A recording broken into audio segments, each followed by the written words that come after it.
conhecem esse personagem ou não? Não?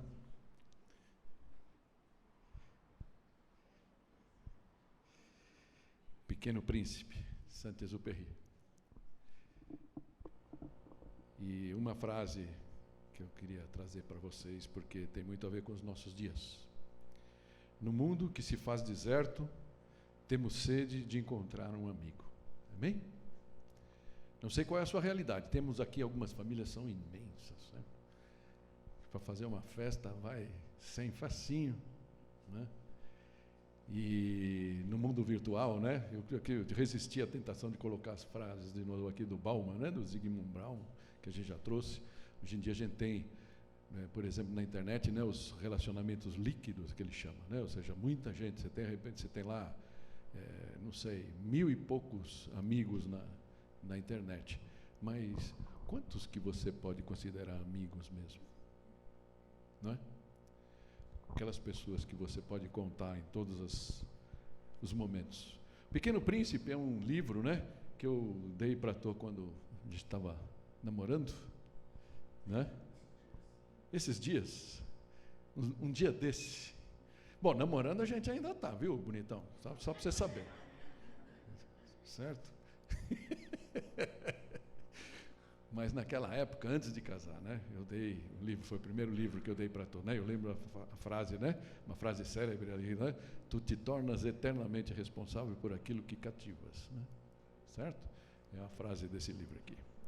Mas é interessante porque o Saint-Exupéry aqui, ele conta uma fábula que ficou famosa, é a fábula infantil que mais adultos pegou na história, né? Porque acho que ela fala ao coração de todos nós, né? Do menino e da menina, de todas as idades. E o mundo que a gente vive, apesar de algumas exceções, eu conheço outras famílias aqui. Tem uma família que faz aniversário da família todo mês, né, Neide? E Cida, né? Certo? Então, são famílias legais nesse sentido, né? Que se unem e tal. Mas, na hora do vamos ver, na hora que o negócio pega, né? Quantos ficam? Quantos ficam? E uma outra frase, né, do livro que eu quis resgatar aqui é essa: as pessoas são mais felizes com os bons amigos por perto. E que sorte ter alguém com quem realmente podemos contar. No caso dele aqui, ele tinha achado a raposa, né? Que ele estava ali trabalhando essa coisa. Mas essa frase aqui é uma realidade, né? Inclusive, eu já trouxe, eu me lembro num Dia dos Pais, que eu trouxe aquela, e mencionei outro dia, aquela pesquisa enorme que a Harvard fez, lembra que a gente comentou, e envolveu, na verdade, 724 homens, rapazes, na verdade, no começo, e eles fizeram no passado, lá, durou 75 anos, isso daí foi mostrado, não me lembro se 80, não me lembro, e todos esses homens tinham mais ou menos o mesmo sonho, que talvez seja o seu sonho. Perguntava para aqueles jovens: o que você entende que você precisa para ser feliz? 80 e poucos por cento, acho que 88% deles falaram: eu preciso de ficar rico. A maioria deles. E aí, ou seja, 50% deles falaram que o que eles precisavam para ser feliz era ser famoso. Isso me pegou um pouco, me chocou um pouco. Mas isso foram as coisas. Mas só que essa pesquisa durou 75 anos, e aqueles jovens, eles pegaram parte de jovens lá que estavam começando a faculdade, chiques, né? E depois pegaram jovens da periferia, dos bairros perigosos lá, Chicago, acho que é, né? Não sei, não importa, né? E esses jovens foram amadurecendo na vida, alguns foram presos, um deles se tornou presidente dos Estados Unidos, e assim foi. Mas, no final da vida, logicamente, eles foram tendo problemas de saúde, alguns, e aí, no final, quando essa pesquisa começou a chegar, dizem que essa pesquisa continua até hoje, mas naquele momento que eles chegaram a algumas conclusões, eles perceberam o quê? Que aqueles homens que já estavam com 90 e poucos, lá no começo, 75 anos depois, né? Os que estavam ainda bem, que tinham boa saúde, não eram os que tinham virado presidentes nem da República, nem de empresas, nem os que tinham enricado, né, para falar, né, nem os que tinham virado famosos. Mas a conclusão daquele estudo foi muito bacana, né? Porque ele chega assim, o resultado fala: bons relacionamentos nos deixam mais felizes e saudáveis, e ponto final. Ou seja, 75 anos de pesquisa para chegar à conclusão de quem tinha alguém em quem confiar no frigir dos ovos, não importa se brigava, imagina, né?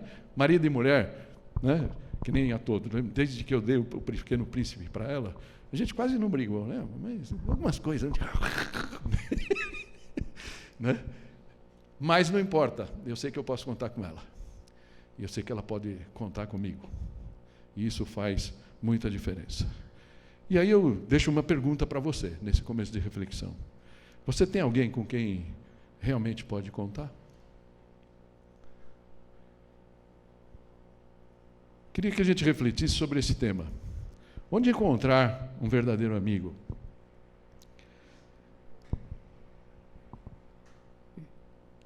Alguns acham que o Facebook já foi, né? E foi mesmo, né? Eu nunca fui muito dele. No Instagram, Twitter, os likes, as coisas, os coraçõezinhos, né?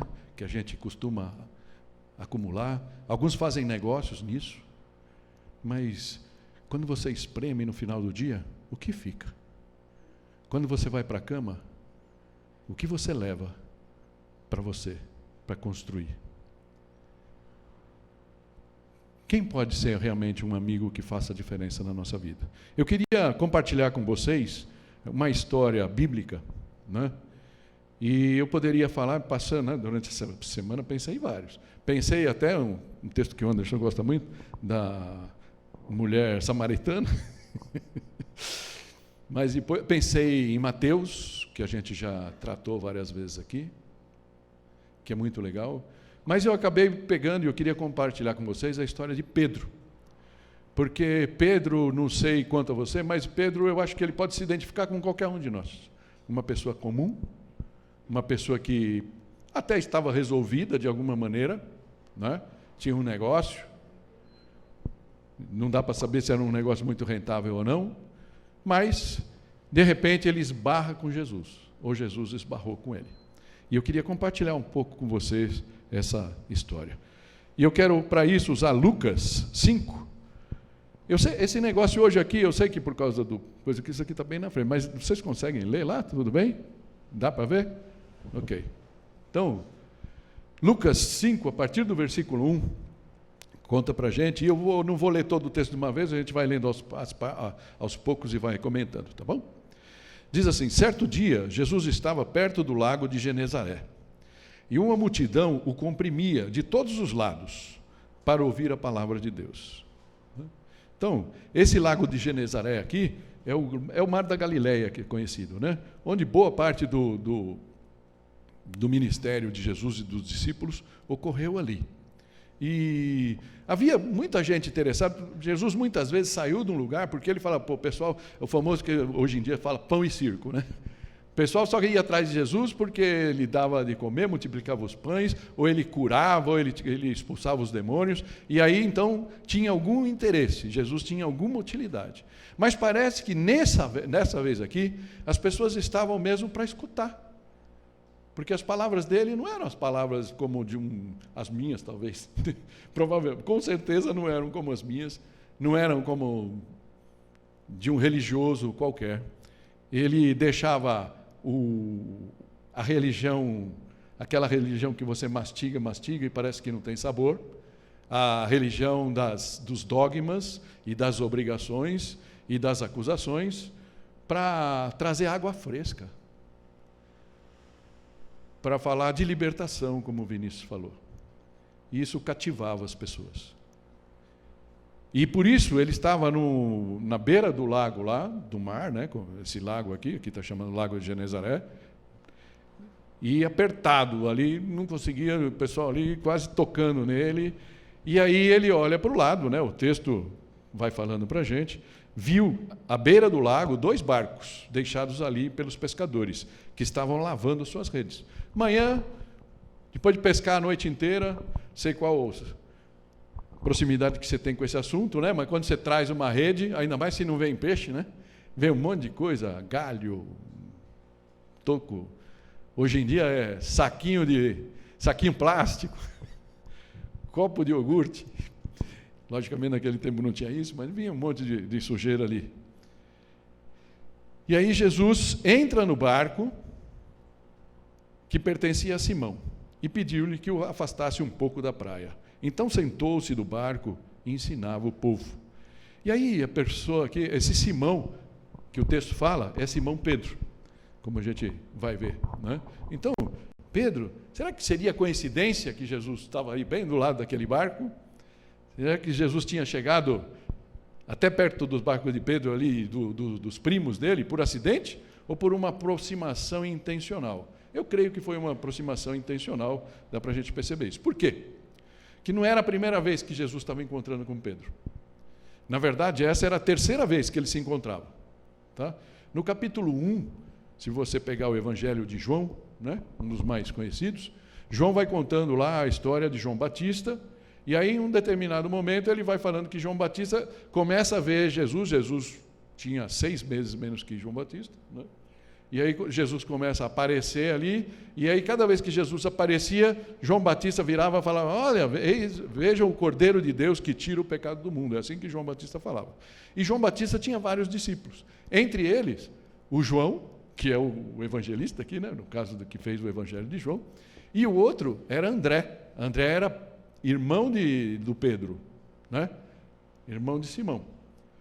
E eles um dia, depois de João falar tanto de Jesus, eles vão atrás de Jesus, pedem, tem uma passagem muito bonita da Escritura, eles falam: Jesus, aí Jesus, olha, o que vocês querem? Eles seguindo Jesus, Jesus falou: a gente quer ficar com você, quer te conhecer. E Jesus falou: vem, né? E eles passaram aquela noite, e na manhã seguinte, quando ele sai de lá, né? Então o texto, só para a gente ter um pedacinho aqui, João 1, versículos 41 e 42, o primeiro que ele encontrou, ou seja, eles saem de lá todo eufóricos, porque eles entenderam que Jesus era o Messias, né? E aí o primeiro que ele encontrou foi Simão, seu irmão. Ele disse: achamos o Messias, isto é, o Cristo, né? Que a gente conhece Jesus. Cristo não era sobrenome de Jesus. Cristo era o Cordeiro de Deus, né? Ou seja, era o Messias, aquele que ia pagar o preço ou que ia livrar, que ia trazer libertação para o povo. E os judeus esperavam isso. E falou, e o levou até Jesus. Jesus olhou para ele e disse: você é Simão, filho de João, será chamado Cefas, que traduzido é Pedro. Então Jesus que deu aquele nome. Talvez Pedro tenha ficado chocado, né, com aquela situação, vinda do nada, o irmão dele falou: esse maluco vem com... Como é que esse cara chegou à conclusão que esse é o Messias, que todos os judeus esperavam, toda a história? Okay? E até com o atrevimento de Jesus, talvez ele tenha se incomodado com a ousadia de Jesus, virar para ele e falar: você, Simão, a partir de agora você não vai ser mais Simão, agora você vai ser Pedro, né? Talvez ele tivesse um pouco indignado pelo próprio irmão, que era discípulo de João Batista, e agora parecia que estava, negando João Batista, estava correndo atrás de outro. O que estava acontecendo? Como se tivesse mudado de religião. E ainda por cima, como o Messias, né, que ele tinha de frente do Messias, parecia um pouco demais para Pedro, talvez, naquele momento. Estaria seu irmão sendo vítima de um aproveitador? Então, melhor manter um pé atrás. Já ficou assim na vida. Talvez você esteja me escutando assim, mantendo um pé atrás, olhando meio de ladinho, certo? Para saber o que vem, onde vem a pegadinha, onde está a pegadinha. Talvez isso estivesse inundando o coração de Pedro naquele momento. E essa talvez seja a primeira fase que talvez todos nós tenhamos passado ou passamos. Uma prudente desconfiança. Fala: olha, tudo bem, falou que ele é o Messias, fala que Jesus é o Filho de Deus, mas como é que é essa história? Né? Quais são as evidências? E isso pode chegar a qualquer um de nós. Bem, mas teve um outro momento em que Jesus encontrou Pedro. Jesus estava na sinagoga um dia, e aí veio o próprio, não o André, mas o João e o Tiago, né? Tiago, irmão de João, que eram primos de Pedro e de André, chegaram, foram chamar Jesus e falaram: Jesus, por favor, a sogra do Pedro está passando mal, está muito ruim, se ficar assim ela vai morrer, você pode fazer alguma coisa? E aí Jesus vai até a casa dele. vai até a casa de Pedro. Portanto, ele entrou na casa do Pedro, que estava meio desconfiado com ele, né? E aí o que acontece? Lucas conta para a gente, 4,39, fala, estando ele em pé junto dela, inclinou-se e repreendeu a febre, que a deixou. Ela se levantou imediatamente e passou a servi-los. Beleza, tinha um pãozinho de queijo lá, provavelmente, ela pôs lá no forno, falou, espera aí um pouquinho, Jesus, vamos aqui tomar um cafezinho, né? Comer um pão de queijo, e ficou boa. Então, dá para perceber aqui que os primos e irmãos já estavam meio, né, mais trabalhadinhos com relação a Jesus. Eles já estavam mais favoráveis a Jesus, já tinham entendido quem Jesus era. Mas Pedro estava ali, certo? E então o que a gente pode dizer? Esse segundo momento de Pedro, uma constatação sem adesão, ou seja, ele percebeu que Jesus era poderoso, ele percebeu que Jesus, inclusive a história conta, se você vê essa sequência de Lucas, né, versículo 40, vai falar que percebendo que Jesus estava ali, eles foram trazendo vários doentes, endemoniados, e Jesus passou a noite ali curando a todos, né, expelindo os demônios e tudo mais. Então, Pedro viu coisas que a gente não vê todo dia. Não é? Mas ele ainda tem o meu negócio, tenho minha esposa, tenho até minha sogra, né? Vou seguir minha vida. E aí, nós chegamos naquele momento, onde Jesus, sem querer, acidentalmente, encontra Pedro pela terceira vez ali na praia. E aí ele olha para o Pedro, que já o conhecia, e ainda pede para ele, dá para você pegar o barco e afastar um pouquinho, pôr um pouquinho mais para dentro da água? Ou seja, imagina o Pedro lá, devia estar olhando de lado tudo aquilo que estava acontecendo, a pessoa que não quer se envolver, já viu como é que é, né? Uma vez a gente saiu daqui, no ano passado, né? A gente foi cantar numa praça bonita que tem aqui perto, uma praça pequenininha, né? Aí a gente estava lá tocando, os meninos tocaram, até eu toquei, né? E aí no final a gente parou e eu trouxe uma palavra ali no meio da praça. Confesso a vocês, uma situação diferente para mim também, né? Você, do nada ali, começar a falar e tal. Mas foi interessante ver a reação das pessoas. Tinha um homem, tinha umas moças que estavam sentadas tal, e elas prestaram atenção desde o começo, e quando eu falava alguma coisa que fazia sentido para elas, né, você via que elas concordavam, ou seja, elas estavam ligadas no que estava acontecendo. Mas tinha umas gangorras de um lado, e tinha um cara que desde o começo ele estava ali, parecia que ele estava na rede, parece que ele estava limpando a rede deles, sabe? Estava ali, parado, aí de repente eu olhava para ele, ele disfarçava, mas todo o tempo que a gente esteve ali, todo o tempo, enquanto eu falei, não foi tanto tempo, né? Ele ficou ali. Ou seja, ele estava prestando atenção, mas de ladinho, sem querer. Provavelmente Pedro estava assim ali. Mas só que Jesus acaba envolvendo ele de uma forma meio incômoda. Fala, Pedro, Carol, por favor, você pode aqui, né? Como eu faço com os meninos aqui, por favor, dá para puxar aqui uma coisa para mim? Dá para pegar o cabo? Né? E aí Pedro não teve jeito, ele teve que, de alguma forma, se envolver. O texto não fala se ele ficou dentro do barco com Jesus, enquanto Jesus continuava ali pregando, ou se ele só levou o barco e ficou de longe, mas certamente ele estava mais envolvido, estava com foco em Jesus. E ele ficou ali, então, ele já tinha entendido que Jesus tinha poder, já tinha entendido tudo, mas naquele momento, talvez, tenha sido um momento especial para ele, naquele dia. Porque as coisas estavam diferentes, né? Ele estava ali e aí Jesus fala e ele, de alguma maneira, se envolve. E eu chamo isso de um envolvimento involuntário, né? Ou seja, ele não queria se envolver, mas Jesus, de alguma maneira, me ajuda aqui.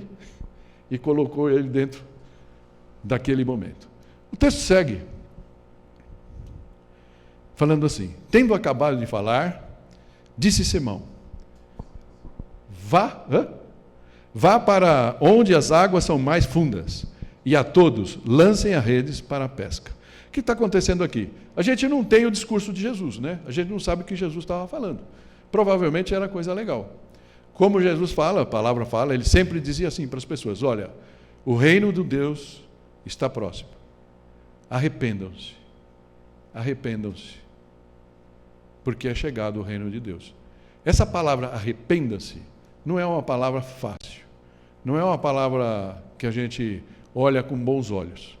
Porque, vamos combinar uma coisa? Eu nunca erro, certo? Não sei vocês, né? Eu sou um cara perfeito, então eu não tenho do que me arrepender, né? Tem uma frase também, né, que ficou famosa de Shakespeare, né, que fala assim, que amar é nunca ter que pedir perdão, né? Eu não posso dizer que essa frase está errada, mas o que eu digo é que ela é impossível. Sim ou não? Humanos que somos. Quem nunca falou uma abobrinha na vida? Ninguém, né? Por isso Jesus falava para as pessoas, junta todas as suas abobrinhas, olha para elas e vê o que elas representam, que mal que ela gera para você, o que ela gera para o seu destino. E vire, porque metanoia é mudança de mente, isso que significa arrepender-se. Mas naquele momento aqui, Jesus olha para Pedro, depois de ter trabalhado aquele dia inteiro, e chega para Pedro, e por isso que eu acho que Pedro estava ali, pelo menos perto do barco, mesmo que estivesse dentro da água, né? Fala, Pedro, pega o barco e vai mais profundo, vai mais profundo. E aí, lance você, e aí provavelmente João e Tiago deviam estar no outro barco, fala, e lancem as redes de novo. Tá? Então, naquele momento, o que está acontecendo? Uma ordem incômoda. Primeiro, talvez tudo que Pedro tivesse escutado de Jesus. Jesus era filho de um carpinteiro, portanto era um carpinteiro também de profissão, até os 30 anos. Era um bom orador, fazia milagres, ele viu curar, curou a sogra dele, ou seja, tudo de bom. Mas não vem dar palpite naquilo que eu sei, porque da minha vida conheço eu. Não é assim? Não é assim que a gente pensa?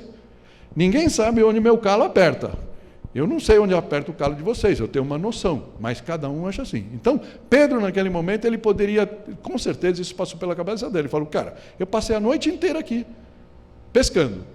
Não deu nada. Não se pesca com o sol a piro, nem tira foto, certo, Ana e João? Né? Então, o que acontece? Esse cara está maluco. Outra, pode ter passado pela cabeça do Pedro, eu vou fazer ridículo aqui aos outros pescadores, que com certeza tinha lá. Isso tudo passa na cabeça dele. Então, era uma ordem incômoda. Mas, o que acontece? Pedro, depois daquilo, né? Aí ele fala, poxa, mas quem é esse cara para me falar isso? Ele não conhece nada disso. Jesus não dá uma ordem, né? É uma orientação, vamos falar assim. Mais ou menos como acontece com a gente, quando a gente lê a palavra de Deus, quando Deus fala com a gente, né? É uma orientação, e nem sempre é uma orientação fácil. Muitas vezes a gente fica meio assim, né? Era amável, mas era firme, era incisiva. Façam conforme eu estou falando. A ordem desafiou, portanto, o senso de lógica de Pedro naquele momento, tá? Tudo que ele era treinado a fazer. Mas, vamos lá. Aí o que o texto segue e fala para a gente? Né? Simão, por consideração e respeito por aquilo que já tinha acontecido, e aí ele responde para Jesus. Simão responde, mestre, esforçamo-nos a noite inteira e não pegamos nada. Certo? Até aí já falei. E aí ele continua, falando, mas porque és tu quem está dizendo isto para mim? Certo? Vou lançar as redes. Algumas Bíblias, né, falam, sob a tua palavra lançarei as redes. Sob a tua palavra. Tudo que ele tinha escutado daquele homem fazia sentido. Ele não tinha escutado até aquele momento nada daquela boca que não se cumprisse, não se fizesse verdade. Isso me fez lembrar de uma coisa, a gente tinha um encontro de casais há algum tempo atrás, alguns daqui são até frutos desse ministério que a gente tinha. E uma vez eu tinha um amigo de trabalho, eu corintiano, ele palmeirense da vida toda, né? Não vou dizer o nome dele para não constranger, mas a gente trabalhava junto, foi por muito tempo aquela coisa, mas tinha um respeito mútuo e a gente se respeitava e tal. E aí aquele negócio de Deus colocou na minha cabeça, convida ele para o encontro, né? E ficava como qualquer um de vocês, não é? Tem pessoa que a gente fica meio com receio de convidar, era um cara que eu convivia há tanto tempo. Aí até um dia a gente estava sentado lá, na mesa de trabalho, e eu falei, olha, fulano, a gente participa do encontro de casais faz tempo, tal, assim, e eu queria fazer esse convite para você. Né? Ele olhou para mim e falou, se é você que está me convidando, eu vou. Nem resistência teve. E aí, até naquele momento, eu mesmo não acreditei, falei, como? Você vai? Você vai? Você está me gozando? Né? Falou, não, cara, assim, a gente já brigou muito e brigamos mesmo, né? Por isso que eu falo que briga não é um problema para relacionamento, lógico, você precisa ter juízo e colocar as brigas, né, numa forma correta, dentro de um parâmetro, né? E a gente tinha muita discussão de trabalho, ainda mais até por futebol. Algumas vezes a gente teve algumas rusgas. Mas naquele momento ele falou uma coisa que nem eu tinha percebido. Ele falou, tudo que eu vi de você e tudo mais foi certo, ou seja, né, eu confio no seu bom senso, confio na sua lógica, então se você está falando que é bom, eu acredito e eu vou. E é interessante que, ao ir, Deus fez um milagre na vida deles. A esposa dele tinha perdido 3 crianças já, acho que 2 ou 3, não me lembro agora, né, que acabaram, não chegou a um ponto de gestação, porque começou a gestação, mas ela teve que abortar por problemas de saúde. E naquele encontro, numa noite lá que os casais eram convidados a namorar, né? E aí nasceu o Caio, o filho desse casal. E o amigo... perdão. Essa pessoa... até o Hamilton, né? Nome hipotético aqui. O Hamilton, até hoje, ele sabe quem fez. Mas, talvez como Pedro, ele ainda não se rendeu. Mas ele sabe que Deus agiu sobre eles. E até hoje ele fala, cada vez que eu encontro com ele, do milagre que aconteceu naquele fim de semana na vida dele. Talvez Pedro, por tudo que tivesse visto naquele momento, ele olha para Jesus e fala, olha, eu olho para você e falo assim, ó, você não tem cara de nunca ter pegado uma varinha para pescar, muito menos uma rede. E, portanto, você não entende nada disso. Mas como você está pedindo, e você ganhou o meu respeito por tudo que eu ouvi de você, eu vou lançar as redes. Eu vou lançar as redes. Amém? Quem sabe essas coisas sejam o que Deus espera da gente. Então, uma obediência racional de fé foi o que aconteceu com Pedro naquele momento. Não foi só uma obediência cega. A gente pensa que o cristianismo, né, o convite de Jesus, é uma cegueira mental, não é? Intelectual. Como a nossa cultura, a nossa sociedade gosta de vender. Mas foi um ato de consciência naquele momento. Certo? Consciente, racional. E ele, então, agiu ali, demonstrando que não só a ordem de Jesus pesou na decisão, mas também toda a palavra, tudo que ele já tinha visto daquele homem. E a obediência, então, o resultado dessa obediência foi maravilhosamente surpreendente. O versículo 6, ficou aí encavalado, né? Fala assim, quando fizeram, pegaram tal quantidade de peixes que as redes começaram a rasgar-se. Aleluia, né?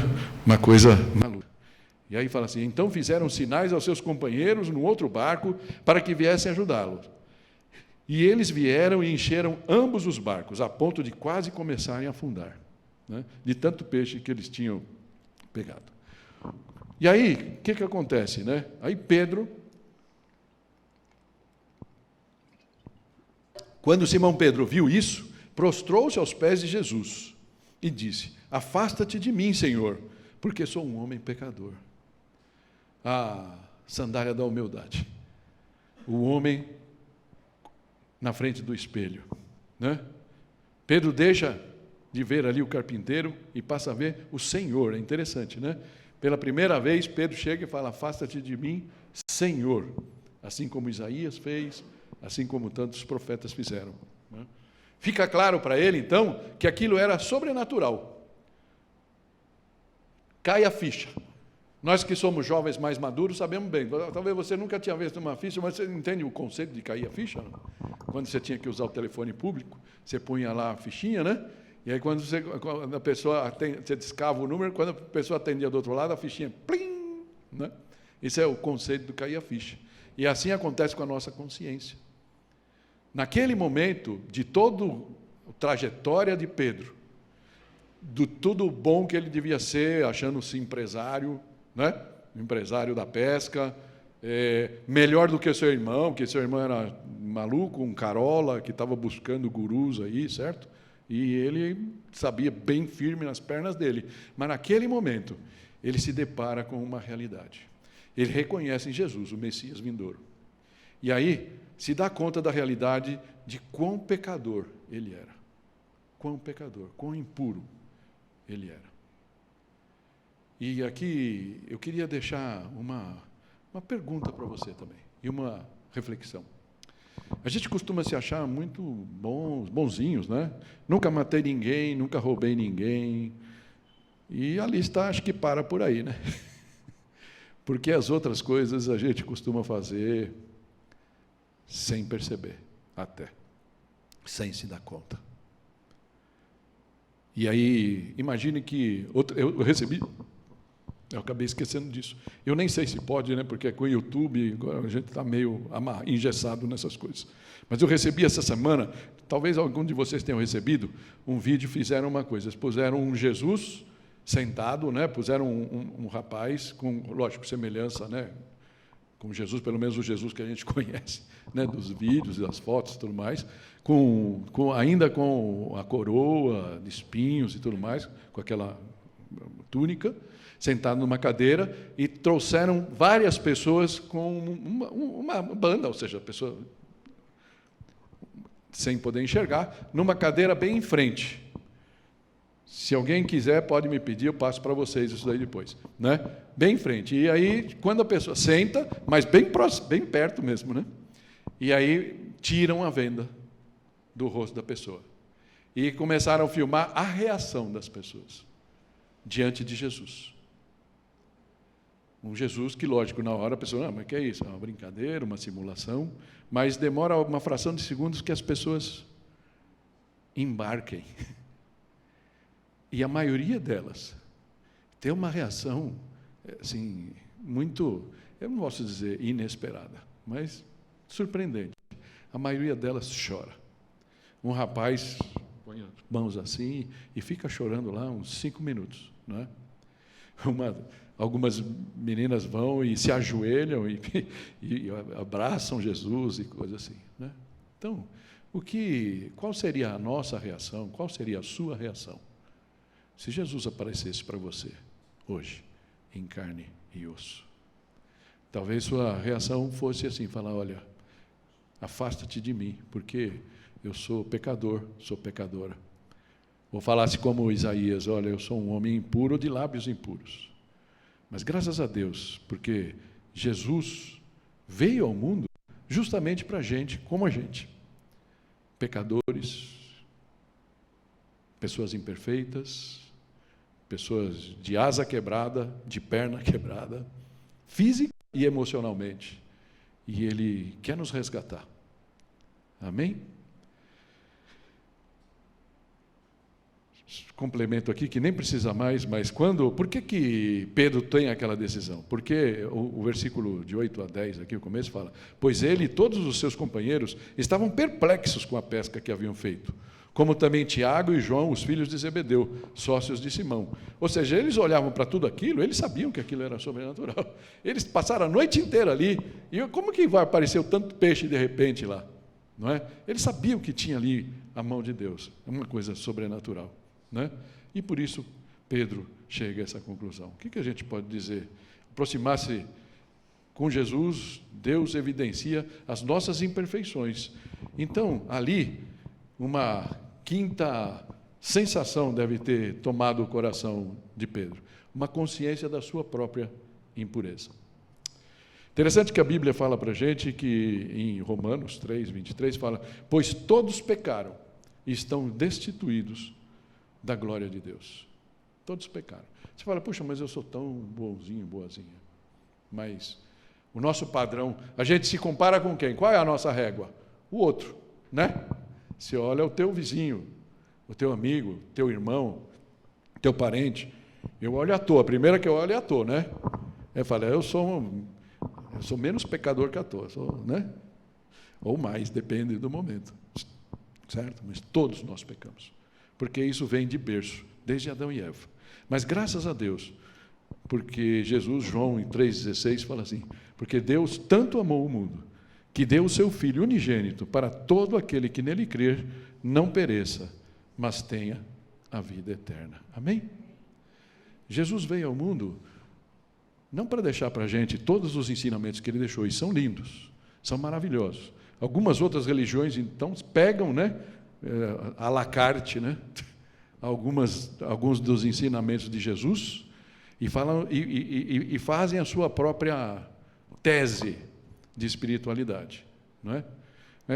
É bom você saber que a gente aqui defende a Bíblia de capa a capa, né?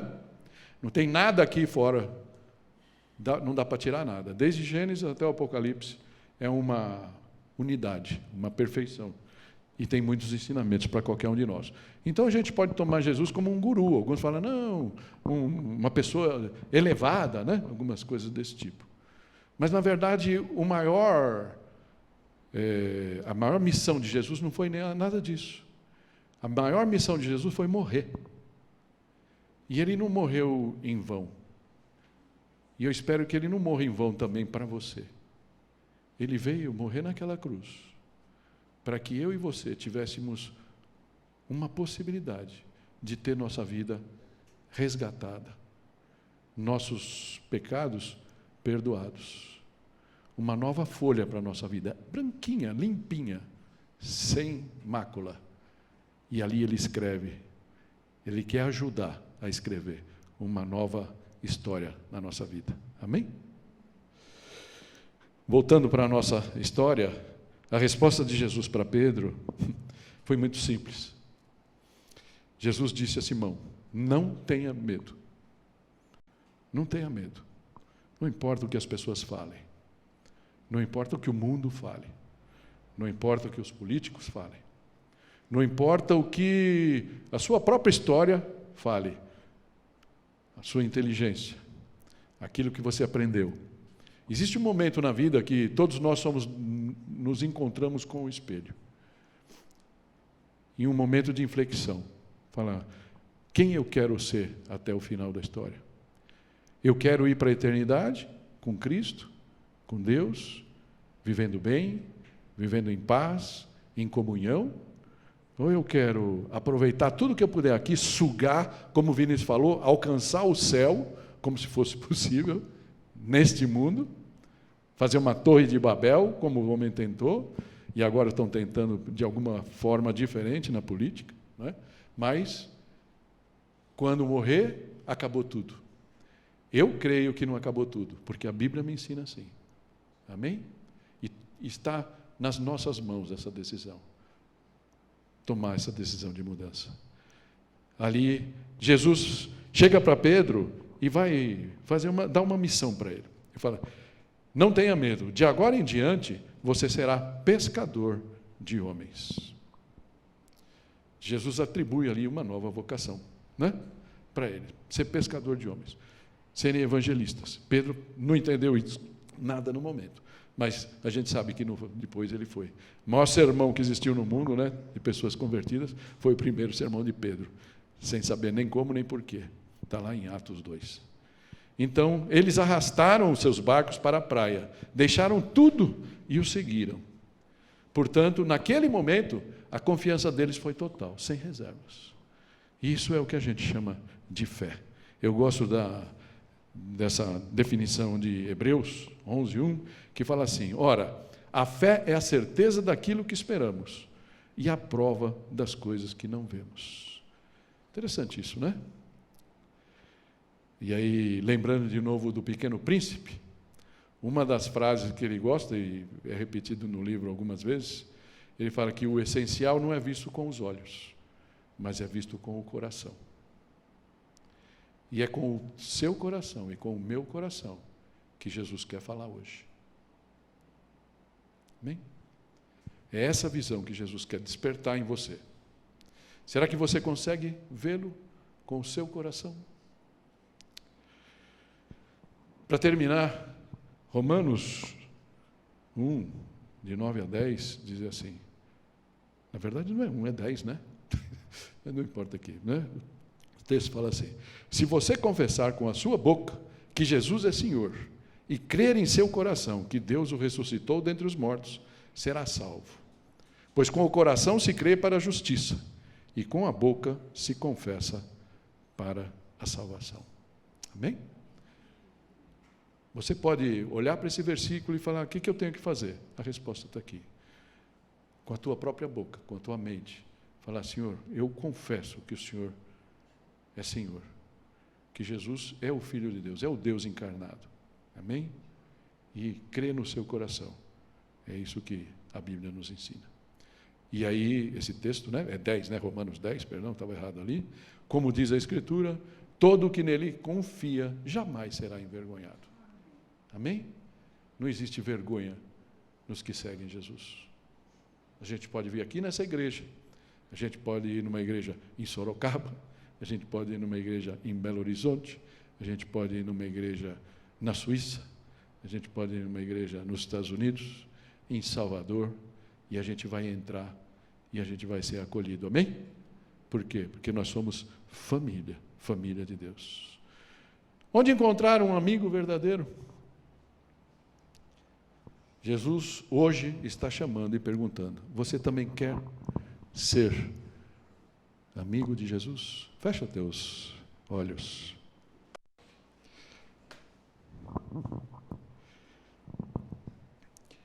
Eu não sei o que essa mensagem trouxe para você, talvez uma reflexão, talvez um incômodo, talvez um desejo muito grande de falar, Senhor Jesus, eu quero o Senhor na minha vida.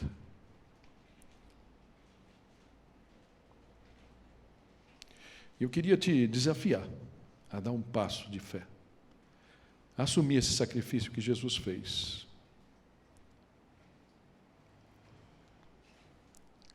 Alguns olham assim e falam, mas por que tinha que ser tão drástico? Por que tinha que ser tão difícil? Por que tinha que envolver morte? Porque diz que o salário do pecado é a morte. Mas o dom gratuito de Deus é a vida eterna. E a gente tem acesso a isso de graça. Jesus veio construir uma ponte para que eu e você possamos nos encontrar com Ele. Pai Santo, nós te agradecemos pela Tua palavra. Nós te agradecemos pelo que o Senhor representa na vida de muitos e o que o Senhor pode passar a representar na vida de todos aqui, Senhor. Eu peço que o Senhor olhe para cada um aqui e se mostre presente, como o nosso melhor amigo, como aquele que pode completar o nosso coração com a satisfação que nós nunca vamos encontrar embaixo do céu. Se você tem vontade de orar, ora comigo assim, Senhor Jesus, eu te agradeço por estar aqui, por estar ouvindo hoje essa mensagem, e eu quero abrir o meu coração para Ti. Entra no meu coração, Senhor Jesus, eu reconheço que tenho pecado. Hoje eu quero aceitar, porque entendi que o Seu sangue que o Senhor derramou naquela cruz é suficiente para me limpar, para me purificar. E eu aceito o Senhor como meu Salvador e meu Senhor. E se o Senhor voltar, quando o Senhor voltar, Senhor, eu quero me encontrar contigo. Eu quero ir para o céu contigo. Eu quero viver a eternidade na Tua presença, Senhor. Eu quero abandonar as minhas redes, qualquer que elas sejam, e quero abraçar a Sua missão para a minha vida. Eu aceito essa folha branca que o Senhor está me oferecendo. Me ensina, Senhor, como escrevê-la na companhia da Tua presença. Em nome de Jesus. Amém.